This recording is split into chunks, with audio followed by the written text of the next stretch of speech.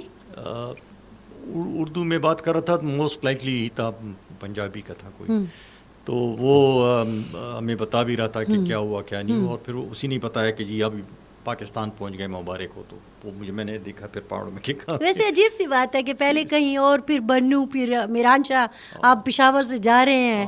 تو عجیب ہی کہانی ہے. عجیب کہانیاں تھیں. میں آپ کو یقین کریں نا، میں اس وقت بارڈر کا کوئی کانسیپٹ نہیں تھا. یہ جو اوپن بارڈر کا جو لوگوں کے ذہن میں انہوں نے ڈال دیا تھا نا، ابھی جو مسئلے ہو رہے ہیں آپ کو جگہ جگہ پہ، دس از آل بیکاز میں صرف ملیٹنسی کی بات نہیں کر رہا کہ وہ کیونکہ ہمارا سارا کلچرل ایک ٹریڈ کا کانسیپٹ بھی اسی سے شروع ہو گیا کہ چیزیں جا رہی ہیں آ رہی ہیں. اوپن بارڈر ابھی یہ کوشش کر رہے ہیں کہ جی اس کو بند کریں تو لوگوں کا معاش تباہ ہو گیا. اب اس کو سمجھ بھی نہیں پڑ رہی کہ کیا کریں. تو یہ اسامہ کا جو سب سے پھر ایک انٹرسٹنگ جو بڑا ایک اسپیکٹ تھا، وہ 9/11 کے بعد پھر جب انہوں نے لوگوں کو پکڑ کے گوانتانامو لے کے گئے، تو وہ ان کی جو ویڈیوز تھی، انہوں نے تو خود ویڈیوز بھی ان کے ہاتھ لگ گئی تھی، سارا کچھ لگ گیا تھا. تو جو ویڈیوز تھی تو ویڈیوز میں اس ایونٹ کی بھی ویڈیوز تھیں، اور یہ خود القاعدہ نے بھی جگہ جگہ پہ شیئر کی تھی چیزوں کو. تو اس ویڈیو میں میں اور رحیم اللہ صاحب بھی نظر آ رہے تھے کہ وہاں پہ تھے. تو پھر جب گوانتانامو بے میں انہوں نے مقدمے شروع کیے قیدیوں پہ، تو اس میں جو ان کو نظر آ رہے تھے، جن کو پکڑا تھا وہ ویڈیوز میں، اس میں کافی سارے لوگ تھے القاعدہ کے جو قیدی بن گئے تھے. تو ان کو گواہ چاہیے تھے. تو پھر انہوں نے ہمیں اپروچ کیا، مجھے اور رحیم اللہ صاحب کو پینٹاگن نے. اچھا. تو کہ آپ جو ہے تو ٹیسٹیفائی کریں، گواہ بن جائیں، تو ہم آپ کو جو ہے لے بھی جائیں گے، واپس بھی لے کر آئیں گے.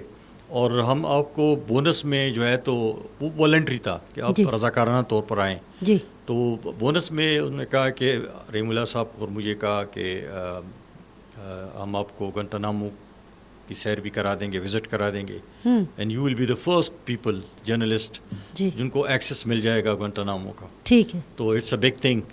تو آپ صرف ایز اے جرنلسٹ، تو میں اور رحیم اللہ صاحب بیٹھے ہوئے تھے. تو کہا کہ آپ صرف یہ کر لیں، یہ ویڈیوز ہیں، اس میں آپ موجود ہیں، یہ بندے بھی ہیں. آپ صرف کہنے کہ جی جو شناخت کر دیں، آپ شناخت کر دیں کہ جی ویڈیو میں جو بندہ ہے اس نے آپ نے اس کو دیکھا ہے، اور یہ وہی بندہ ہے جو یہاں پہ بیٹھا ہوا ہے. تو پھر میں نے اور رحیم اللہ صاحب نے انکار کر دیا. ہم نے کہا کہ اس ہمارے انپروفیشنل تھنگ فار اس. اچھا. ٹیسٹیفائی. لیکن مقابلے میں اگر آپ کو اتنی بڑی اسٹوری مل رہی ہے، بہت اسٹوری، بالکل. مجھے وہ مرتضیٰ ملک صاحب کی اللہ بخشے مسلم میں تھے، تو مجھے ان کی بات بھی یاد آ گئی تھی کہ ہم ایک دفعہ چترال گئے تھے اور پل پہ کھڑے تھے اور نیچے چترال ریور تھا. تو مرتضیٰ صاحب نے کہا کہ آپ فرض کر لیں ہم میں سے کسی ایک کا دماغ خراب ہو جائے اور چھلانگ مار دے تو باقی دو کیا کریں گے. تو میں نے کہا سر مجھے تو تیرنا آتا نہیں ہے، میں یہ کروں گا کہ چیخوں گا، چلاؤں گا کہ اس کو ہیلپ کریں، وہ کریں. تو دوسرے نے کہا، اس نے بھی میرے خیال میں محسن رضا صاحب تھے میرے ساتھ، تو اس نے بھی کوئی اس طرح کی بات کی. تو مرتضیٰ ملک نے کہا کہ آپ دونوں غلط ہیں، ایک چھلانگ مارے گا، دوسرا نے جا کے سٹوری فائل کرنی ہے. یہی حال ہے ہمارا. تو صاحب تو یہی کرے گا، صاحب یہی کرے گا. بٹ یہ I think you know it was a moral thing. جو آپ نے کہا کہ مجھے آپ کا وہ جملہ ابھی میرے ذہن میں اٹکا ہوا ہے کہ وہ جو بارڈر کی آپ نے بات کی کہ اس کے نتائج آج ہمیں بھگتنے پڑ گئے. حالانکہ پاکستان بھی وہی ہے، اس وقت بھی کوئی حکومت ہوگی، اس وقت بھی کوئی ریاست ہوگی، اس وقت بھی یہی سارا کچھ ہوگا، لیکن چیز جو ہے وہ پالیسی کچھ اور تھی، آج پالیسی کچھ اور ہے. ہم کہاں پھنس گئے؟ مجھے ایک گروپ فون کر کے کہہ رہا ہے، مطلب دو اسٹیک ہولڈر ہیں نا، وہ لڑ رہے ہیں. اب ایک کہہ رہا ہے کہ میرے والے کو شہید کہو، دوسرا فون کر کے کہتا ہے کہ تم نے اس کو یہ تو فلانا ہے اور تم نے اس کو شہید کہا ہے تو بس اب تمہاری خیر نہیں ہے. اور وہ جو دوسرا تھا وہ تو آ کے ڈائریکٹ ہمارے اوپر سوسائڈ کرتا ہے نا. آپ سمجھ گئے ہوں گے کہ میں کیا کہہ رہی ہوں. تو میں تو انگریزی کے جو جرنلزم ہے اس میں بس کلڈ ہے نا, مارا گیا. نہیں ایسا بھی نہیں ہے. ہاں, ہماری بھی کافی ہمیں بھی دشواریوں کا سامنا کرنا پڑا ڈان میں. اچھا. کیونکہ ہم سے یہ ناراض بھی تھے فوجی بھائی کہ آپ ان کو بھی کلڈ لکھتے ہیں, ہمیں بھی کلڈ لکھتے ہیں. ہاں جیسے ہم سے ہیں بالکل. یہ میں کہہ رہا ہوں کہ یہ اس میں بڑا مسئلہ ہو جاتا ہے. یہ ہمارے کافی سارے لوگ ہمارے جرنلسٹ جو ہیں وہ اسی پروفیشن میں بیچارے مارے گئے. جی. دقت ہمیں ہوتی ہے دو جگہ پہ. ایک تو ہمیں پروفیشنلی ہمیں کانفلکٹ رپورٹنگ کی ہماری کوئی ٹریننگ نہیں ہو رہی ہوتی کہ ہم نے کون سی چیز کیسے بیان کرنی ہے جی بغیر اس کے کہ آپ پرابلم میں بھی نہ پھنسیں جی اور آپ کسی پروپیگنڈا وار فیئر کا حصہ نہ بنیں. جی. کیونکہ ہر جگہ سے پروپیگنڈا ہوتا ہے. ایک گروپ ایک کے خلاف کر رہا ہے, دوسرا گروپ دوسرے کے خلاف کر رہا ہے. تو جب آپ ایک نیریٹو لے کے چلتے ہیں, اس کو ایکسیپٹ کرتے ہیں, دوسرا نیریٹو نہیں لیتے یا اس کو ایکسیپٹ نہیں کر رہے تو آپ لامحالہ کسی ایک پروپیگنڈے کا حصہ بن جاتے ہیں یا اس پرسیپشن بن جاتی کہ یار یہ بندہ خاص مائنڈ سیٹ کا ہے, اور اس میں پھر ان کو مشکلات بھی شروع ہو جاتی ہیں. تو میں یہ کہہ رہا ہوں کہ یہ جو ڈکشنری ہے یہ ایوالو ہوتی جاتی ہے. کل کا دہشت گرد, کل کا جو فریڈم فائٹر تھا, جو مجاہد تھا, وہ بعد میں دہشت گرد ہو گیا. طالب بھی ہوا بیچ میں, تو طالب بھی ہو گیا بیچ میں. جس نے امریکہ نے جس کے خلاف جنگیں لڑی اسی کے ساتھ پھر بیٹھ کے دوحہ میں مذاکرات بھی کیے. جن ممالک نے ان کو دہشت گرد کی لسٹ میں ڈالا تھا طالبان کو, ان کو ڈی لسٹ بھی کرنا شروع کر دیا. تو ہم کیا کریں سر؟ تو اب یہ میں کہہ رہا ہوں میرا تو اس وقت چونکہ ہمارا میری ریاست تو مجھے جو پریس ریلیز دے رہی ہے نا, مجھے تو اس کو چلانا ہے, کیونکہ اور مجھے کچھ چلانے کی اجازت نہیں ہے. چیزیں میرے خیال میں سب کو یہ سمجھنی چاہیے کہ کچھ ہماری پروفیشنل اوبلیگیشنز ہوتی ہیں, ہم نے چیزیں کچھ ہماری اپنی بھی ذمہ داریاں ہیں کہ ہم نے چیزوں کو کیسے بیلنس کرنا ہے, اور اس کے لیے چیزوں کو سمجھنے کی بھی ضرورت ہوتی ہے. صحیح ہے. ہمارے ہاں لوگ چیزوں کو سمجھتے نہیں ہیں, باریکیوں کو نہیں سمجھتے, ڈیلیکیسی سینسٹیوٹیز ہوتی ہیں اس کو نہیں سمجھتے. تو کہنے کا طریقہ آنا چاہیے میرے خیال میں. صحیح. جو آپ کو اگر آپ کو کہنے کا طریقہ آتا ہو, لکھنے کا طریقہ آتا ہو, اور تھوڑا سا پرسپیکٹیو آپ کا بیک گراؤنڈ کلیئر ہو, تو آپ کو مشکلات نہیں ہوں گی. سر وہ ایک علیحدہ بات ہے, لیکن میں ٹی وی سے تعلق رکھتی ہوں, ٹھیک ہے, اور مجھے جو پریس ریلیز آئی ہے میں نے وہی ریڈ باکس جو ہے وہ گھمانا ہے, اور اس میں آپ کو پتہ ہے کہ آج کل کس قسم کے الفاظ آ رہے ہیں. وہ دوسرا دیکھنے والا تو ظاہر ہے مجھے ہی آ کے مارے گا نا, مجھے سے مراد میری آپ کی اور میری سچویشن میں فرق ہو گیا ہے. وہ ٹھیک ہے, اب میں سمجھ سکتا ہوں جو پرابلمس ہیں ہر جگہ پہ ہیں, ہمیں بھی پرابلمس ہوتی ہیں, لیکن اس میں میں یہ کہہ رہا ہوں کہ جو آپ نے کسی اور کی اگر پریس ریلیز ڈال دیا ہے اور آپ ایٹریبیوشن کر رہے ہیں کسی کے اس کو یہ فلاں کہہ رہا ہے, تو پھر تب تک تو ٹھیک ہے. لیکن جب آپ ایک چیز کو خود اپنا بیانیہ بنا کے چیزیں کرتے ہیں, لیکن وہاں بھی ہم پھنسے رہا کہ آپ ان کی بات کیوں چلا رہے ہیں. خیر یہ بحث جو ہے ایسے نہ ختم ہونے والی ہے, اور مجھے ایک جلدی 2-3 چیزیں آپ سے پوچھنی ہیں. ایک تو یہ ہے کہ یہ تو ہو گئی ساری دہشت گردی کی ایک کہانی جو آپ نے ایز اے جرنلسٹ جو ہے وہ کور کی ہے. ہمارے پاس بہت تھوڑا سا ٹائم ہے, میں کہتی ہوں کہ ہم یہ بھی دیکھیں کہ ایک سیاست بھی ہے. آپ نے کہا بھی کہ ہماری پالیسیوں کی وجہ سے ہمیں خمیازہ بھگتنا پڑا. اس سارے جو سچویشن ہے اس میں اگر آپ سے کہوں کہ آپ کے یہ جو 30-35 سال ہے اس میں سیاستدان کہاں تھے, حکومتیں کہاں تھیں, ان کو آپ کس نظر سے دیکھتے ہیں؟ کیا وہ مجبور تھے یا وہ بھی اس ساری گیم کا حصہ بن گئے؟ میرے خیال میں کچھ تو مجبوریاں تھیں اور کچھ گیم کا حصہ بھی بن گئے, اور لارجر انٹرنیشنل گیم کا حصہ بن گئے, پھر نیشنل گیم کا حصہ بن گئے, اور جو سوالات پوچھنے چاہیے تھے انہوں نے کبھی نہیں کی, کیونکہ یہ ہماری جو پولیٹیکل لیڈرشپ ہے بدقسمتی سے بہت سارے اس میں کمپرومائزڈ ہیں. ان کے اپنے ایشوز ہیں جس کی وجہ سے ان کو کمپرومائزز کرنی پڑتی ہیں. اور میں یہ سمجھتا ہوں فردانہ آنیسٹلی کہ اٹک کے اس پار لوگوں کو انڈرسٹینڈنگ نہیں ہے کہ ہمارے خیبر پختونخوا میں کیا چل رہا ہے یا بلوچستان میں کیا ہو رہا ہے, پنجاب ہو, سندھ ہو. انڈرسٹینڈنگ نہیں ہے یا سمجھنا نہیں چاہتے؟ نہیں, انڈرسٹینڈنگ بھی نہیں ہے, اور چونکہ انڈرسٹینڈنگ نہیں ہے وہ شاید سمجھنا بھی نہیں چاہ رہے کیونکہ ان کے لیے بھی چیزیں مانی نہیں رکھتی. تو اسی وجہ سے میں سمجھتا ہوں کہ ان کو کچھ کہنے کا حق بھی نہیں ہونا چاہیے, ان کو ہمارے مسئلے میں بولنا بھی نہیں چاہیے.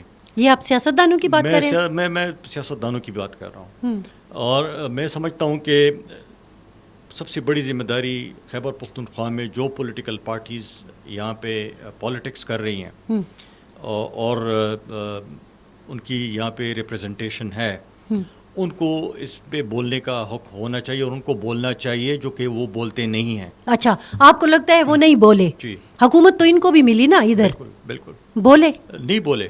میں صرف پی ٹی آئی کی بات نہیں کر رہا ہوں, میں اے این پی کی بھی بات کر رہا ہوں, میں یہاں پہ میں جمعیت علماء اسلام کی بھی بات کر رہا ہوں. آئیڈیالوجیکل ڈفرینسز ہر کسی کی ہو سکتی ہیں دوسرے کے ساتھ, لیکن انہوں نے پالیٹکس بھی یہاں پہ کرنی ہے. ان کی زندگی یہاں سے ہے, وہ رہتے ہیں یہاں پہ ہیں, بے شک ان کے ایک ایک گھر جو ہے وہ اسلام آباد میں بھی ہوں, لیکن یہ کہ وہ ان کی زندگی, ان کا پالیٹکس, ان کا سارا کچھ یہاں پہ ہے. وہ بھی کمپرومائز تھے سر. تو میں سارے کے سارے انہوں نے دیکھیں, آپ نیشنل سیکیورٹی پارلیمنٹ میں جو نیشنل سیکیورٹی کی جو کمیٹی ہے, پارلیمنٹری کمیٹی ہے, تو اس میں ان سب جماعتوں کی ریپریزنٹیشن تو ہے نا.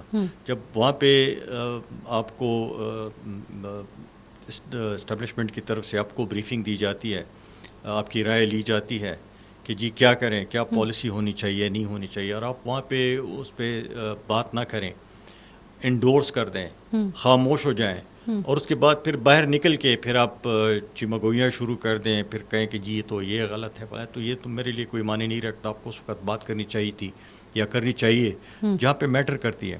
میں سمجھتا ہوں فرزانہ کہ ہماری بدقسمتی ہے کہ ہمارے پاس کوئی پالیسی نہیں ہے. میں وارنٹ آن ٹیرر کی بات کروں کہ کوئی پالیسی نہیں ہے. ٹھیک, تو یہ ضیاء الحق کا قصور ہے یا ہم ابھی تک اسی قصور کا بنتا جا رہے ہیں؟ ضیاء الحق نے جو گند کیا ہے وہ تو کر لیا ہے, اس کا خمیازہ تو ہم آج تک بھگت رہے ہیں, اور پتہ نہیں کتنے سالوں تک اور دہائیوں تک ہم بھگتتے رہیں گے. اور پھر مشرف نے اس کو کنٹینیو کیا. مشرف نے کنٹینیو کیا, پھر مختلف ادوار میں وہ پالیسی ڈفرینٹ فارمز میں کنٹینیو ہوتی رہی. میں تو ایک ہفتہ پہلے میرے پاس بہت ایک سینئر پولیٹیشین تھے, وہ میرے پاس آئے تھے آفس.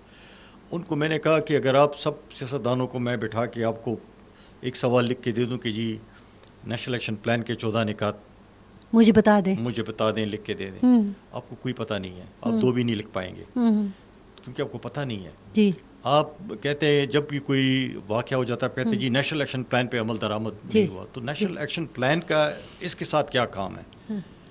یہ تو ایک الگ کہانی ہے. یہ تو آپ کو جو آپ کی اسٹریٹجی ہے, جو آپ کی پالیسیز ہیں, وہ تو الگ ہیں. یہ تو نیشنل ایکشن پلان تو ایک لانگ ٹرم کا آپ کے پاس دیتا ہے کہ جی جو شدت پسندی آ گئی ہے اس معاشرے میں, انتہا پسندی آ گئی, اس کو آپ نے کیسے مقابلہ کرنا ہے, اس کو آپ نے کیسے ٹھیک کرنا ہے, اس کے ساتھ کیا کام ہے. تو ان بیچاروں کو خود بھی نہیں پتہ. آنیسٹلی میں بات کرتا رہتا ہوں, عجیب قسم کی تھیوریز اور کنسپیریسی تھیوریز, آپ کو سازشی قسم کے نظریے آپ کو سناتے ہیں کہ جی یہ دیکھ لیں فلاں جگہ پہ یہ ہوا, آئسولیٹڈ انسیڈنٹس آپ کو بتا دیں گے, اس میں کوئی کنیکٹیوٹی نہیں ہوگا, اس کا کوئی ریشنل نہیں ہوگا. تو میں جب ان چیزوں کو جب میں سنتا ہوں تو مجھے افسوس ہوتا ہے, کیونکہ یہی لوگ جا کے پھر وہاں بیٹھتے ہیں, پھر ان کو جو پریزنٹیشن دیتی ہے پھر تو اس پہ کویشچنز بھی نہیں ہو سکتا. ویسے اس ملک میں ایک آخری 1-2 باتیں کرتے ہیں. اس ملک میں جن کے ہاتھ میں طاقت ہے وہ کیا ان کو وہ طاقت دینے کو تیار بھی ہیں یا نہیں ہے؟ جمہوری لوگوں کو, سیاسی لوگوں کو طاقت وہ بھی نہیں دیں گے. کوئی بھی طاقت نہیں دیتا. جی ٹھیک ہے, لیکن ان کا بھی مسئلہ تو ہے نا, انہوں نے بھی اپنے پاورز تو ایکسرسائز نہیں کیے. اب میں آپ کو پھر بتاؤں, یہی صاحب کے ساتھ میں نے بیٹھ کے وہ بھی یہی تھا کہ جی یہ تو میں نے اس کو کہا مجھے بتائیں کہ فار انسٹنس یہ 14 کے 14 نکات آپ دیکھ لیں, یہ 14 کے 14 نکات جو ہیں وہ گورنمنٹ کے مینڈیٹ ہیں. بالکل تھے, ٹھیک ہے نا, اس پہ عمل درآمد حکومت نے کرنا ہے. وہ آپ کو فوج اس پہ عمل درآمد نہیں کرے گی. اگر فار انسٹنس آپ نے مدرسہ کا رجسٹریشن آپ نے کرنا ہے, رجسٹریشن فوج کا تو نہیں کام, وہ تو آپ کا اوقاف ڈپارٹمنٹ کرے گا نا, یا آپ کا ہوم ڈپارٹمنٹ کرے گا. وہ بیٹھ کے رجسٹریشن بھی کریں گے, اس کی لوکیشن بھی دیں گے, وہاں پہ کون پڑھ رہا ہے, وہاں پہ معلمین کون ہیں, کہاں سے آئے, سارا کچھ وہ کر کے دیں گے. یہ کس نے کیا؟ یہ ان کے کرنے کا نہیں. یہ دیکھیں, وہ جو اگر جس چیز میں وہ دلچسپی لیتے ہیں نا تو وہ کام ہوتا ہے. انہوں نے دلچسپی نہیں لی, تو میں نے کہا پھر آپ کہتے ہیں کہ فوج کیوں اندر گھس گئی. تو ایک طرف آپ کہتے ہیں کہ فوج دلچسپی لے, اندر گھس جائے, آپ کے سروں پر بیٹھ جائے, پھر آپ کہتے ہیں کہ جی فوج ہمیں کام نہیں کر رہی. تو دو چیزیں چلو وہ تو ہٹا دیتے ہیں. اچھا بتائیے کہ بارڈر مینجمنٹ کس نے کرنی تھی؟ دیکھیں, بارڈر مینجمنٹ تو فوج نے کرنی ہے. ہاں ٹھیک ہے, یہ جو مینجمنٹ جس طریقے سے انہوں نے شروع کیا تھا کہ جی ہم یہ کریں گے, وہ کریں گے, وہ کریں گے, اتنے کروڑوں روپے اربوں روپے لگے, اربوں روپے لگ کے سارا کچھ ہوا کہ جی یوں ہو جائے گا, تو فلاں ہو جائے گا, تو ڈمکا ہو جائے گا. اب اس میں پھر یہ جو میں کہہ رہا تھا نا کہ آپ کا نیشنل پلان, اسٹریٹجی, پالیسی, 3 مختلف چیزیں ہیں. جی تو ہمارے پاس تو پالیسی تو ہے نہیں نا. ہر کوئی آ کے اپنی پالیسی ڈال دیتا ہے. باجوہ صاحب اور جنرل فیض صاحب نے ایک پالیسی ڈال دی بیچ میں, ان کو آنے دیا. جب وہ اندر آ گئے تو اب پھر کہ جی یہ بارڈر تو فینس تھا, پھر یہ لوگ کیسے آ گئے, تو لوگ کون لے کر آیا. تو یہاں پہ تو نہ کسی نے پوچھا ہے, نہ کوئی اکاؤنٹیبلٹی ہے, نہ کوئی.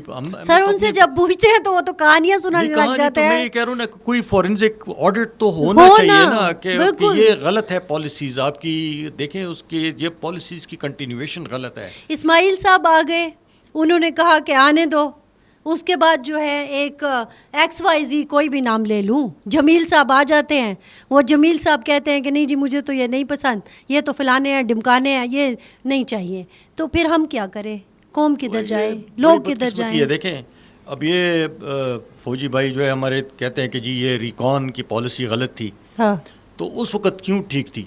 اب جب غلط ہو گیا کہتے ہیں کہ جی غلط تھی اور یہ نہیں ہونا چاہیے تھا. چلے اگر وہ آپ کے خیال میں غلط تھی تو کیوں ہوا یہ؟ تو اس کے جو ڈیزاسٹرس کنسیکوینسز آ گئے تو اس کا خمیازہ آپ لوگ, فوج بھی بھگت رہی ہے, سب لوگ بھگت رہے ہیں. بھٹو کسی چیز میں غلط تھا, آپ نے اسے پھانسی پہ چڑھا دیا. نواز شریف کسی چیز میں غلط تھا, آپ نے اسے جیل میں ڈال دیا. آج عمران خان آپ کو نہیں پسند, وہی عمران خان جس کو آپ نے پتہ نہیں کیا سے کیا بنایا, پہلے اس میں ہوا بھر کے, وہ ہمارے پشتوں میں کہتے ہیں دودھ بن دیکھے جو بولے, اب وہ بیچارہ غریب جو ہے پتہ نہیں کیا ہے, تو اس کو تو آپ نے جیل میں ڈالا ہوا ہے.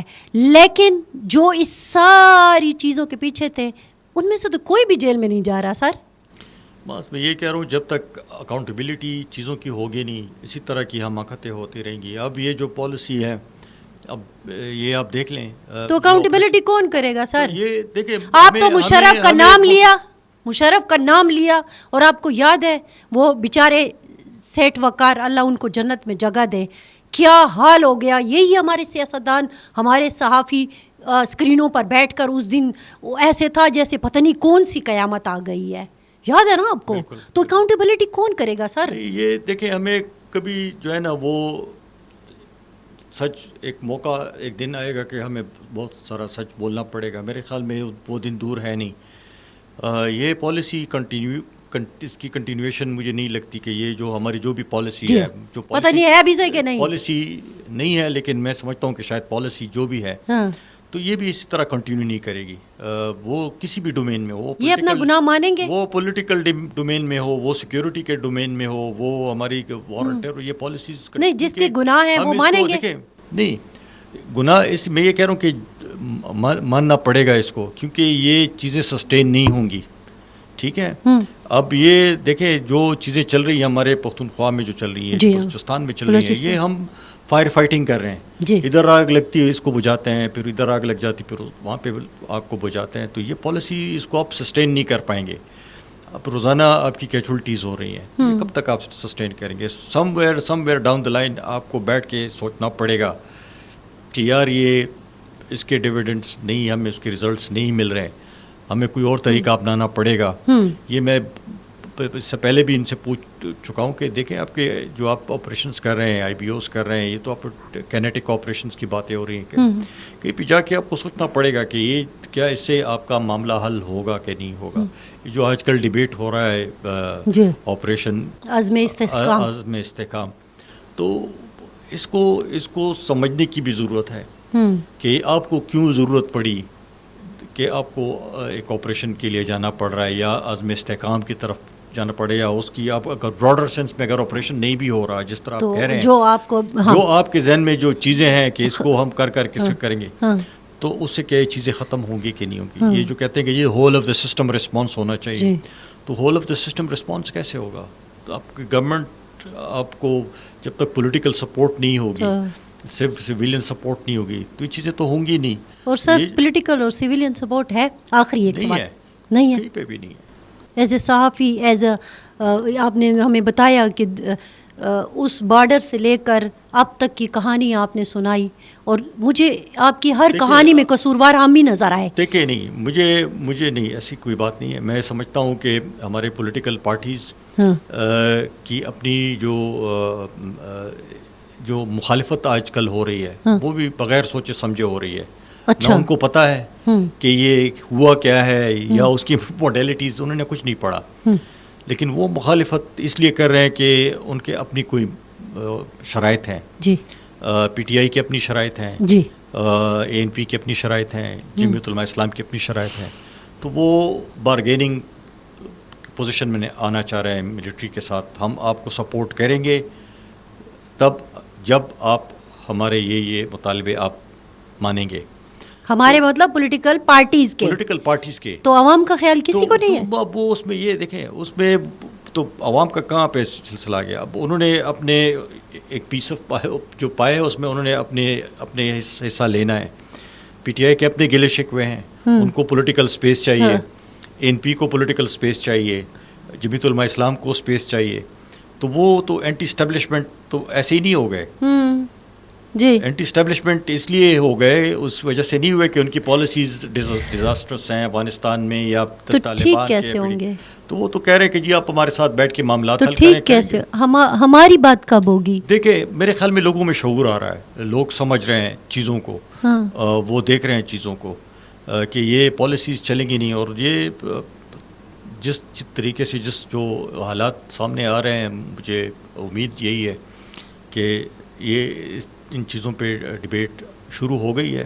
لیکن ہمارا جو سب سے بڑا ایک المیہ ہے فرزانہ، وہ یہ ہے کہ اٹک کے پار جو ہمارے جو میڈیا ہے وہ ان کی پرائیورٹی نہیں ہے. ہم ان کی پرائیورٹی نہیں ہے. وہ ان کو ہم یاد تب آتے ہیں، یہاں پہ کوئی بڑا واقعہ ہو جاتا تو یاد آ جاتے ہیں. ادروائز انہوں نے پروڈیوسر نے 3 پولیٹیشنز کو بٹھا کے یہی کہانیاں ڈالنی ہوتی ہیں روزانہ کہ جی آپ کیا کہتے ہیں، آپ کیا کہتے ہیں، آپ نے کیا کر دیا، آپ وہ کیا کر دیا. آپ مجھے بتا دیں، آپ کو کوئی کسی نے کال کی ہو کل پرسوں ترسوں، آپ سے بیپر مانگا ہو، آپ سے کوئی سٹوری مانگی ہو، اگر خدا نخواستہ دھماکہ ہو گیا تو آپ کو کہیں فرزانہ کو ڈھونڈ رہے ہوں گے. بالکل. تو ان کی the story is not about Khyber Pakhtunkhwa, story is not about Balochistan, the story is all about what they think is important. ان کے خیال میں ایجنڈا وہی ہے جو ان کے خیال میں ایجنڈا ہے. امپورٹنٹ نیشنل ایشوز وہی ہیں جو ان کے خیال میں امپورٹنٹ نیشنل ایشوز ہیں. تو وہ ان کے لیے یہ چیزیں پولیٹیکل ایشوز ہوتے ہیں کہ جی آج کیا ہوا، عدالت نے کیا کہہ دیا، عدت میں کیا ہو گیا، فلاں میں کیا ہو گیا. اور یہاں پہ لوگوں کی زندگیاں جو ہے برباد ہو گئی ہیں، سمجھ نہیں پڑ رہی. اور اس کا اثر ان پر بھی پڑ رہا ہے لیکن ان کو احساس نہیں ہو رہا ہے. اوور آل پاکستان ہے نا. دیکھیں وہ وہی ہے، جب وزیرستان میں لڑائی شروع ہو گئی تھی تو ہمارا خیال تھا کہ وزیرستان بہت دور ہے پشاور سے. تو ہمیں عقل تب آ گئی جب حالات پشاور میں خراب ہو گئے اور رنگ روڈ پہ پیٹرولنگ شروع ہو گئی. تو تشویش تب بڑھ گئی جب مولانا فضل الرحمان نے کہا کہ جی وہ تو پہنچ گئے مارگلہ پہنچ گئے جی، اور کل آج ہے تو کل ہے. تو انہوں نے کہا یہ کیا ہو گیا. جب لال مسجد ہو گیا تو انہوں نے کہا یہ تو مسئلہ اور زیادہ بڑھ گیا. تو وہاں پہ ایشوز نہیں ہیں، ان کے ایشوز الگ ہے. اس لیے میں کہہ رہا ہوں کہ ان کے پولیٹیکل کلاس کا، ان کے میڈیا کلاس کے ایشوز الگ ہیں. پنجاب کے، سندھ کے ایشوز الگ ہیں ہم سے. ان کو کوئی حق میرے خیال میں نہیں پہنچتا کہ وہ ہمیں بتائیں کہ ہمیں کون سی پالیسیز سوٹ کرتی ہیں. Policies should be organic. جو بھی پالیسیز ہوتی ہیں، کیونکہ ہماری زندگیاں سفر ہو رہی ہیں تو آرگینک ہونی چاہیے، ہوم گرون ہونی چاہیے. ہوم گرون کا مطلب ہے کہ جو بھی پالیسی ہو وہ خیبر پختونخوا، لیکن اس کے لیے ہمارے پاس بھی کوئی رہنما ہونا چاہیے. جی بالکل ہونا چاہیے. وہ تو فی الحال نظر نہیں آ رہا. کنسنسس تو ان کا ہونا چاہیے جی. یہ منافقت بھی نہیں ہونی چاہیے کہ آپ اندرونی خانہ ایک بات کریں، باہر نکل کے پھر آپ مخالفت کریں. یہ منافقت بھی نہیں ہونی چاہیے سیاستدانوں کی. بالکل. آپ نے جو بات باہر کرنی ہے وہ اندر بھی کرنی، جو اندر کی ہے وہ باہر ہونا باہر چاہیے. بھی کرنے. یہ اسماعیل صاحب بہت شکریہ. اگرچہ 26 سال سے میں آپ کو فالو کر رہی ہوں، لیکن اتنی ڈیٹیل سے جو آج آپ نے ہمیں ہمارا پختونخوا کا کہیں یا فرنٹ لائن کا مقدمہ کھول کے سمجھایا، تو ہمیں سمجھ آ گئی کہ کہانی جو ہے وہ اصل میں اٹک پار ہے. اور جب اٹک پار کے لوگ اس مسئلے کو سمجھیں گے تو تب جا کے مسئلہ حل ہوگا. اسماعیل صاحب آپ کا بہت بہت شکریہ، اور جو ہمیں دیکھ رہے ہیں ان کا بھی شکریہ. مسئلہ پنجابی یا پختون کا نہیں ہے، مسئلہ اس مٹی کا ہے، اور سیاستدانوں کو بھی یہ بات سمجھنی چاہیے.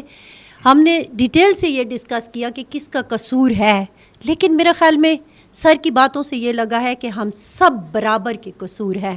ہمیں منافقت چھوڑ کر کھلے دل سے، کھلے ذہن سے اور پوری ول کے ساتھ ایشوز کو سمجھنا بھی ہوگا اور اس کا اظہار بھی کرنا ہوگا.